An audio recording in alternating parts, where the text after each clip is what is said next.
Pengertian. Supervisi secara etimologis berasal dari bahasa Inggris supervision, artinya pengawasan. Oteng 1983 mengatakan bahwa penggunaan istilah supervisi sering diartikan sama dengan directing atau pengarahan. Menurut Ahmed Tembun 1981, super berarti atas atau lebih, sedangkan visi berarti lihat, tilik, dan awasi. Jadi, supervisi berarti melihat, menilik, dan mengawasi dari atas atau sekaligus menunjukkan bahwa orang yang melaksanakan supervisi berada lebih tinggi dari orang yang dilihat, ditilik, dan diawasi. Menurut Wiles 1995, supervision is assistance in the development of a better teaching learning situation. Supervisi adalah bantuan dalam pengembangan situasi mengajar yang lebih baik. Tugas pokok supervisor: melakukan pembinaan, pengembangan kualitas sekolah, kinerja kepala sekolah, kinerja guru, dan kinerja seluruh staf sekolah. Kedua, melakukan evaluasi dan monitoring pelaksanaan program sekolah beserta pengembangannya. Ketiga, melakukan penilaian terhadap proses dan hasil program pengembangan sekolah secara kolaboratif dengan stakeholder sekolah. Ada 3 macam supervisi. Yang pertama ada supervisi akademik, yang kedua ada supervisi lembaga, dan yang ketiga ada supervisi administrasi. Supervisi akademik yaitu yang menitik beratkan pengamatan supervisor pada masalah akademik, yaitu hal-hal yang langsung berada dalam lingkungan kegiatan pembelajaran pada waktu siswa sedang dalam proses pembelajaran. Supervisi lembaga yang menitik beratkan pengamatan supervisor pada aspek di sentral lembaga. Jika supervisi lembaga dimaksudkan untuk meningkatkan nama baik atau kinerja lembaga tersebut. Supervisi administrasi yang menitik beratkan pengamatan supervisor pada aspek administrasi yang berfungsi sebagai pendukung dengan pelancar terlaksananya pembelajaran. Tujuan supervisi: yang pertama, membantu guru agar dapat lebih mengerti tujuan pendidikan di sekolah dan fungsi sekolah dalam usaha mencapai tujuan pendidikan itu. Yang kedua, membantu guru agar mereka lebih menyadari dan mengerti kebutuhan dan masalah-masalah yang dihadapi siswanya, supaya dapat membantu siswa ke arah yang lebih baik. Yang ketiga, membantu guru meningkatkan kemampuan penampilannya di depan kelas. Yang keempat, membantu guru menemukan kesulitan belajar murid-muridnya dan merencanakan tindakan-tindakan perbaikan. Fungsi supervisi ada 8 hal. Yang pertama, mengkoordinasikan semua usaha sekolah.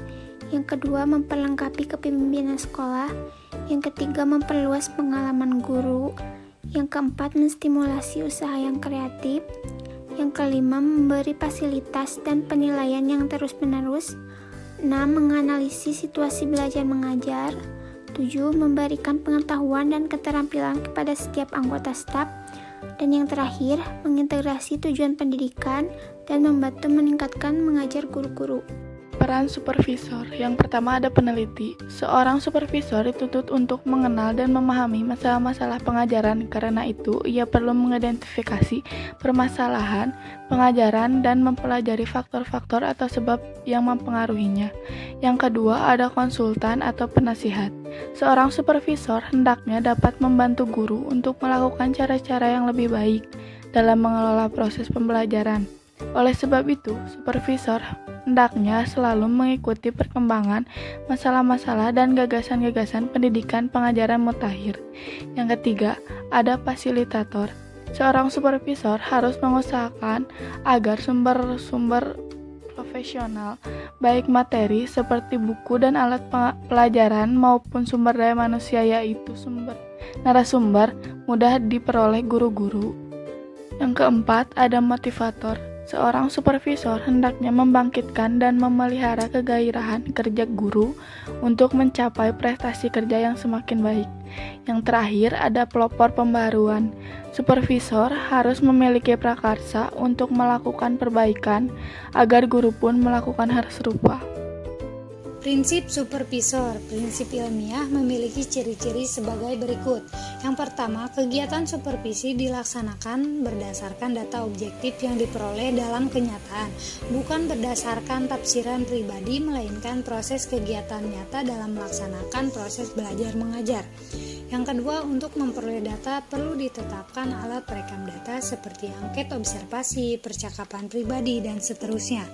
Yang ketiga, setiap kegiatan supervisi dilaksanakan secara sistematis dan terencana. Maksudnya, supervisi ini memiliki perencanaan yang pasti dan teratur, pelaksanaannya secara berkelanjutan dan terus-menerus.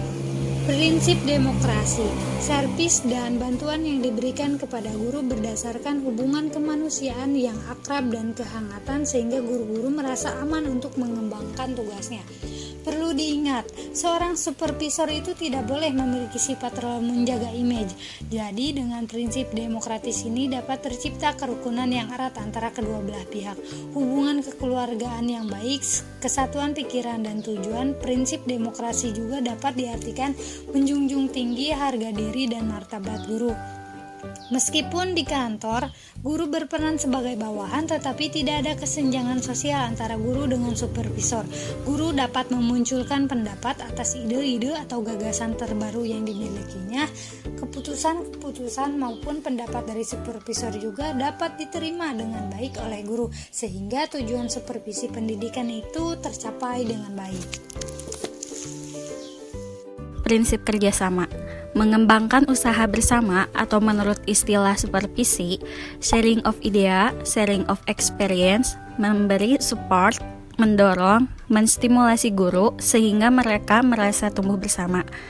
Prinsip konstruktif dan kreatif, setiap guru akan merasa termotivasi dalam mengembangkan potensi kreativitas kalau supervisor mampu menciptakan suasana kerja yang menyenangkan, bukan melalui cara-cara menakutkan. Kalian masih bingung mau kuliah di mana? Atau bahkan kalian masih galau mau kuliah atau kerja? Yuk bergabung dengan IKIP Siliwangi. Di Kota Cimahi, tepatnya di IKIP Siliwangi, kamu bisa mengembangkan minat dan bakat kamu. Kenapa harus IKIP Siliwangi? Karena berdirinya IKIP Siliwangi atau STKIP Siliwangi Bandung berbeda dengan perguruan tinggi swasta lainnya. IKIP Siliwangi atau STKIP Siliwangi Bandung berdiri sejak 1986. IKIP Siliwangi merupakan kampus berkualitas, biaya pas yang mempunyai akreditasi B, lokasi yang strategis, juga berbagai jurusan yang kamu minati. Untuk info yang lebih lanjut, kamu bisa mengunjungi website IKIP Siliwangi. Yuk bergabung dengan IKIP Siliwangi.